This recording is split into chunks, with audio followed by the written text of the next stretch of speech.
I am Veronica Woodruff. I am with Stewardship Pemberton Society.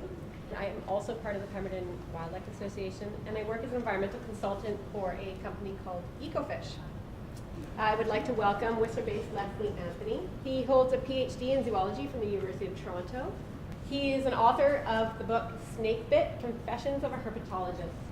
Skiing, however, has always remained a passion, which explains how he moved from respected, well-published scientist to his more familiar role as editors of magazines like Powder and Skier. We would like to welcome Dr. Anthony and thank him for coming here for a celebration of Pemberton's biodiversity. To start, a lot of this material is derived from a paper that I presented this summer at the Canadian Amphibian and Reptile Conservation Network meetings in Quebec. It's kind of a little egg-headed when you read this kind of title. This is the kind of thing scientists tend to come up with. Because even when I was a respected scientist out in the field collecting, everyone thought it pretty much looked like a summer vacation. I don't know if anybody's been to Whistler's annual BioBlitz event. Every year I would volunteer to go out and catch a few little creatures for the kids to look at during this BioBlitz. And of course I was just catching them in Whistler. There's not much in Whistler. There's a garter snake, there's an alligator lizard. One year I got really bored and thought, these kids need something new. So in 2011, I decided I was going to go up to Pemberton and get a rubber boa. Even people who don't like snakes like rubber boas. They never bite, they're crazy weird, they look like toys, and kids love them. I went to a place where I knew people often saw rubber boas on the trails in spring, pulled open a pile of logs, and instead of rubber boa, I found this. This was a big surprise because this was a sharp-tailed snake, and a sharp-tailed snake had never been found on the British Columbia mainland in 200 years of searching. This turned out to be fairly big news. It wasn't just public news, it was big news in science circles because these animals turn out to be total phantoms and they're incredibly cryptic, rarely seen. And how cryptic are they? Well, if you look at these scientific papers, you see cryptic enough that two different forms of the species living together. In one place, cryptic enough that sightings were 60 years apart, and of course, cryptic enough that there's a philosophical military metaphor being erected to describe their behavior. At any rate, the animal is pretty unique. These are the four aspects in which the sharp-tailed snake is fairly unique. I don't know if anyone knows what phylogeny means, but phylogeny basically has to do with what is an animal related to? Where did it come from? Which species is it a relative of, and which species is it not a relative of? This sharp-tailed snake is a relative of nothing. On the tree of life, it's way out at the end of some tiny little branch hanging by itself. It's got no relatives in North America, there's no relatives in Asia, nobody has a clue what family it's even in. That means it's probably been here on the coast for tens of millions of years. And from a biological standpoint, there's a lot of other strange things about it. To start with, by its name, you know that it has this crazy pointy little sharp tail. Nobody knows what that's all about. Everyone looks at it and thinks, well, it's like a thorn. Of course they use it to stick in things, but that doesn't seem to be the case. Some people think it's used as an anchor when they are eating their favorite prey, which is slugs. But the underside of this animal is black and white stripes. What is a burrowing animal doing with a black and white striped belly? That's called aposematic coloration. That's a warning color system. What is it warning? Some people think it's maybe imitating poisonous centipedes or millipedes. In this part of the world, at this latitude, almost all the reptiles are live bearing. Nobody lays eggs. They all have live young because there's not enough heat at this latitude generally to incubate eggs. But these guys, somehow, lay eggs. They found a way. So they obviously are looking for little microhabitats in which they can lay eggs and have enough heat to incubate. If we get up into Washington and BC, you can see that they're very spottily distributed. Even within these very disparate, far-removed areas, there's only certain places where they're found. The Pemberton record is quite a range extension. That's a big deal. It's a long way away from anywhere else where these things have actually been found before. the Pemberton population the most northern population of sharp-tailed snakes known. So despite diking and extensive agriculture, this is one of the last remaining large, relatively intact valleys in British Columbia. It's ecologically unique because we got two biogeoclimatic zones meeting here. As soon as you start driving towards Darcy, you see really quickly how you get into this interior Douglas fir. As soon as you start going up to the upper Lillooet, you see how you're getting into coastal western hemlock. So we got plant and animal elements from these two major biogeoclimatic zones, and they're all mixing in the Pemberton Valley, which kind of doesn't happen anywhere else in the province. And then we've got this particular sort of weird dry ecosystem on the south-facing hillsides, which is very much like the Gulf Islands and quite unique for certain plants and things. Again, this is something that you don't find anywhere else. There's actually no other valleys around here between here and the coast that exhibit these particular types of characteristics. Lillooet River, everyone's familiar with it. It's kind of under the whole valley from one side to another, and that's why we have a bunch of wetlands and cottonwood trees, which are kind of a thing unto themselves. And there's still a lot of them here, and they're still very much a part of the ecosystem. In terms of biodiversity, this is a large number of reptiles and amphibians. I'll bet you've maybe seen a third of them, if that. They don't all show up at the same time of year. They don't all show up in large numbers. Some of them don't even show their faces at all. We only have one red listed species in Pemberton, and that is the sharp-tailed snake. We've got a couple of blue listed species, but the rest are yellow, which means non-threatened. Then there's another designation here, which is the Federal Species at Risk Act Schedule 1 designation, and Schedule 1 is pretty serious. And there's 1, 2, 3, 4, 5 of these guys. This is the most common reptile, or at least the most commonly seen reptile in the valley, the wandering garter snake. It's almost impossible not to have seen one of these things. And this is their cousin, the valley garter snake. Some people call these the red racers because they have these bright red bars on their side. This is the alligator lizard, very common animal everywhere, gardens. Long-toed salamander. This is a western redback salamander from 1 Mile Lake Nature Center. This is kind of interesting. I found this a few years ago and didn't really think it was a big deal. And then I started looking at range maps and I was like, wait a minute. This is about the furthest inland that this thing has ever been found. And Satina salamander. This is that red-legged frog I was talking about. This is a federally listed species at risk. Pacific chorus frog used to be called the tree frog. It's in pretty much everywhere you look around here, although not always the easiest to see. And the coastal tailed frog. So when you find a new population of an endangered species and you're a field biologist, you're like, oh my God, I gotta find more. I sort of set out to do that the following year. In the little window that you have with these animals, which is when they're coming out of their dens in the spring, we managed to find 4 new sites and 7 new specimens that included 2 babies, neonates, just hatched, probably in the fall, 2 den sites. But I started thinking, okay, I should be able to find more of these. The habitat here is really good on this hillside. And these guys are kind of burrowers.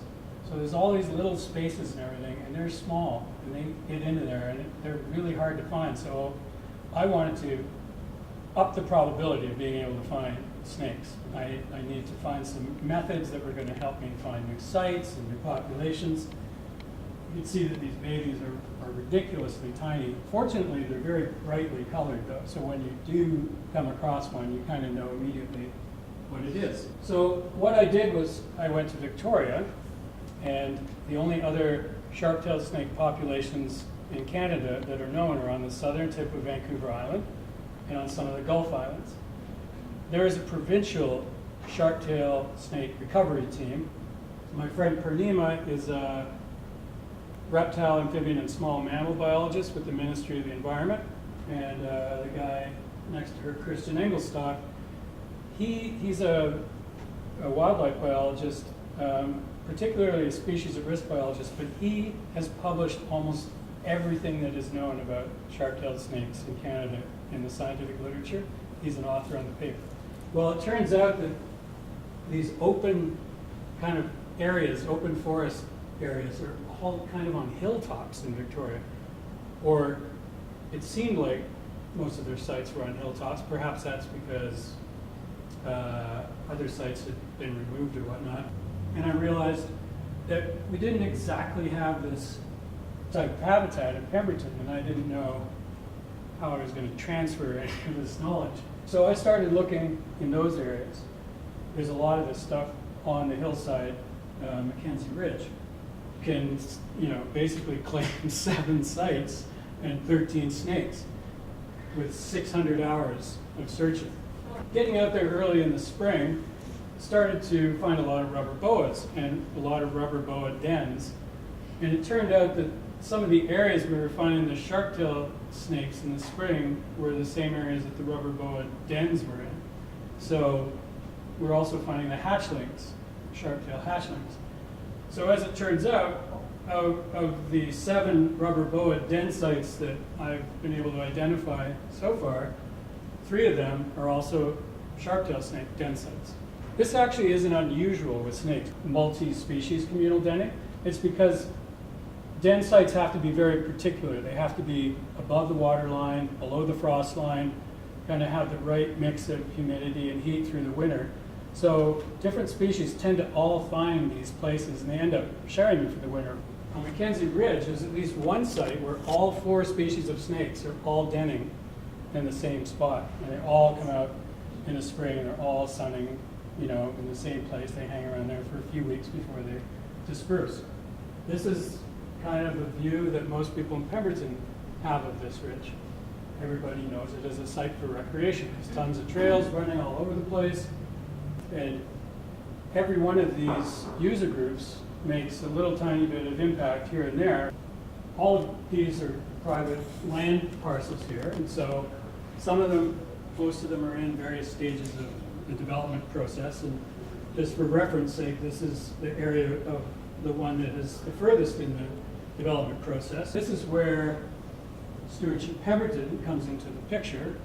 These guys applied for a Habitat Conservation Trust Fund grant in 2013, which was aimed at some conservation initiatives around the sharp-tailed snake, establish these locations and see if I could find any more populations, find out what other species are occurring in this area.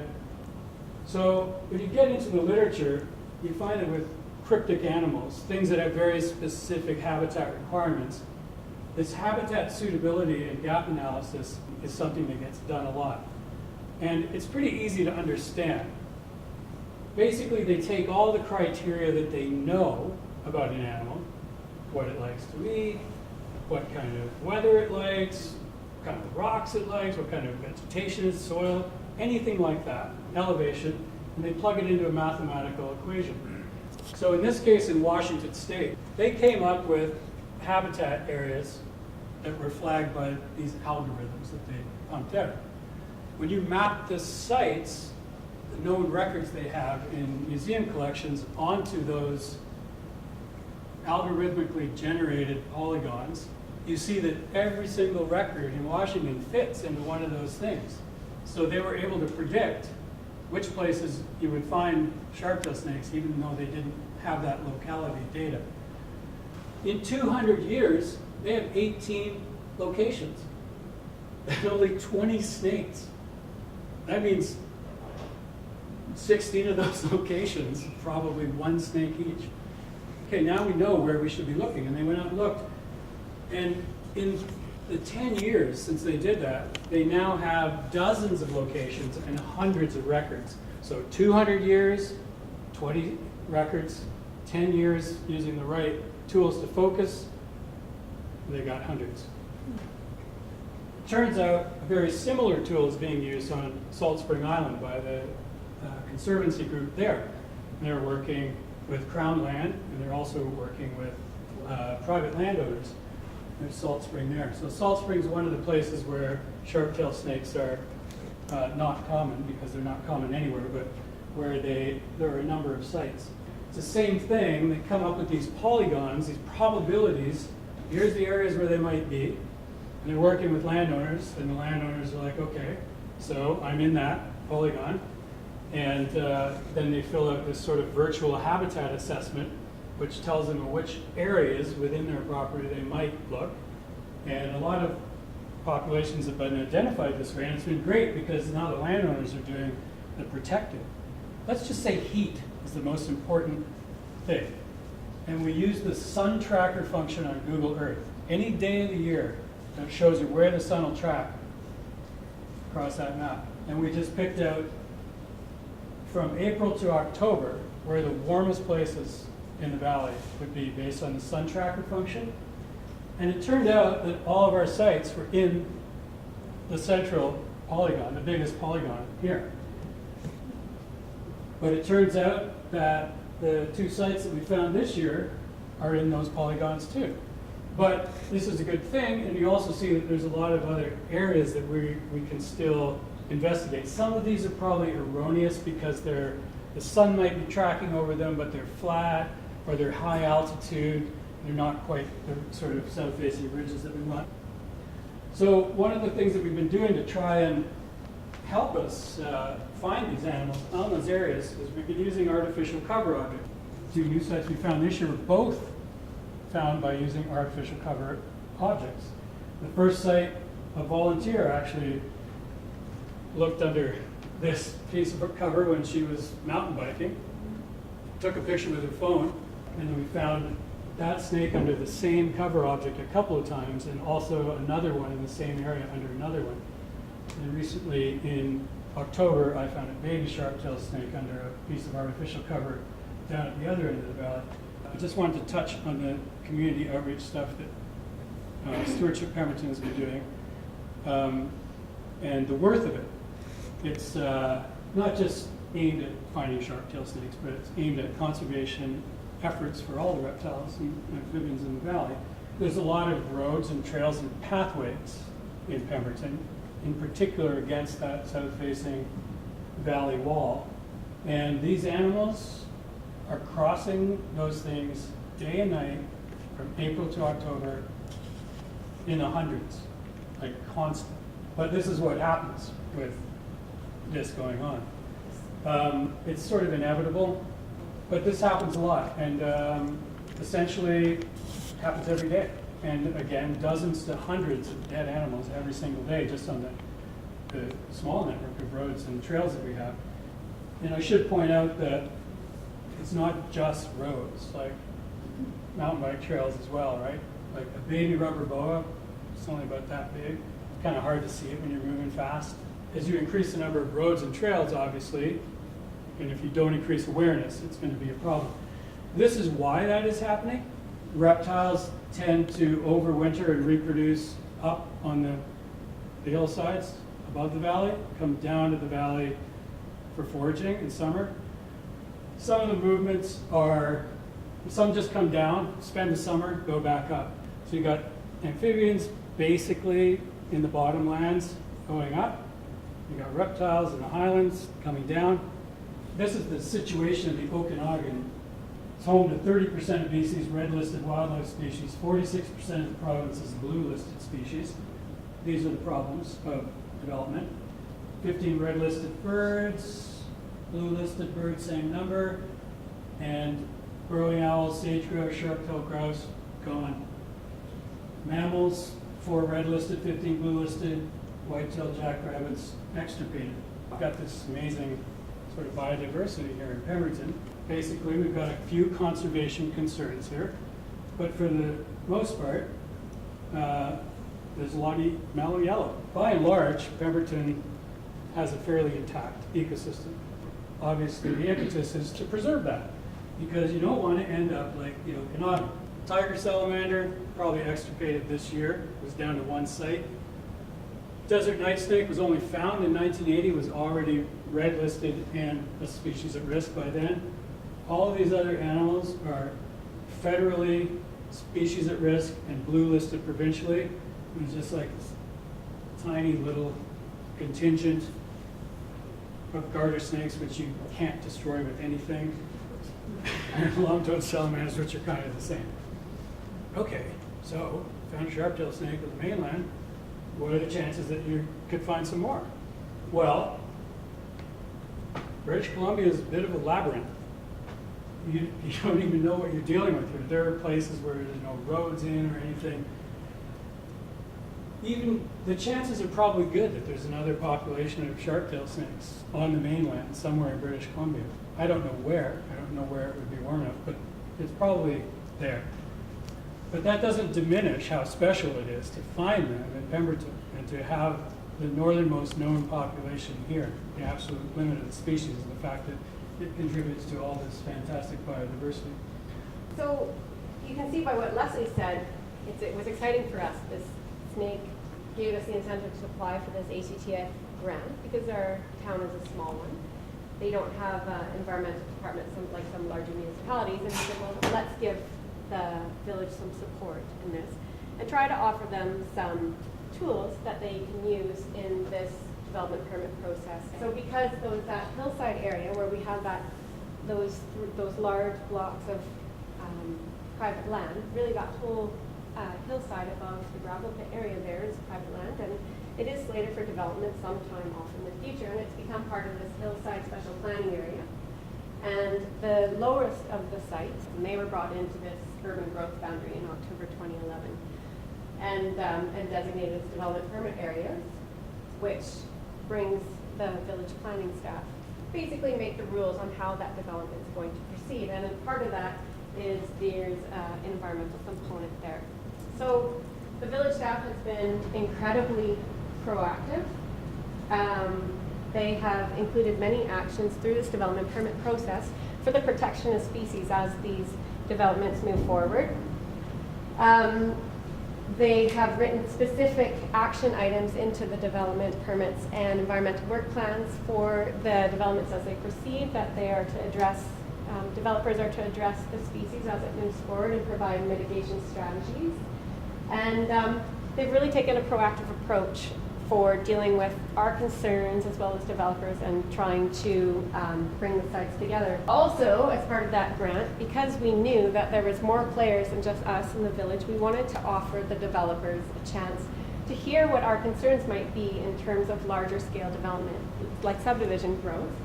We wanted to sit at the table and just explain some of the concerns that we had in terms of species, and also discuss mitigation strategies that we think might work when you're looking at larger scale development.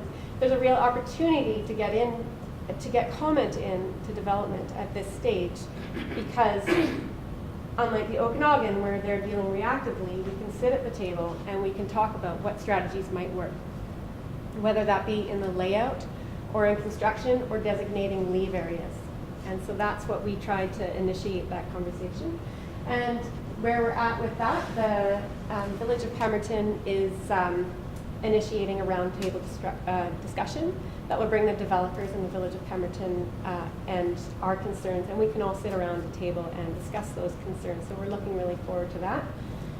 And also being part of this, with the grant, there's other parallel projects that are going on. There's one through the South Coast Conservation Program that is developing planning tools for the entire South Coast region, and the Village of Pemberton and the Sharptailed snake specifically has become the pilot project for that. And we have a meeting next week, a presentation there with the South Coast Conservation Program, which will host all the municipalities between here and Abbotsford and all the different planning staff there and discuss how you implement environmental protection when you deal with these large development permit areas. Sharptailed snake was an exciting find, and it's here to stay, and I look forward to how this story plays out. I'm sure that it's something to celebrate in the future. I think in terms of development and what that hillside's going to look like in 20 years, it can be a story that we can all stand back and say, we did it right. And the landowner can look and take that real stewardship approach and see that we've preserved these species and the uniqueness of that hillside, and we have this viable economy that goes with that increased development.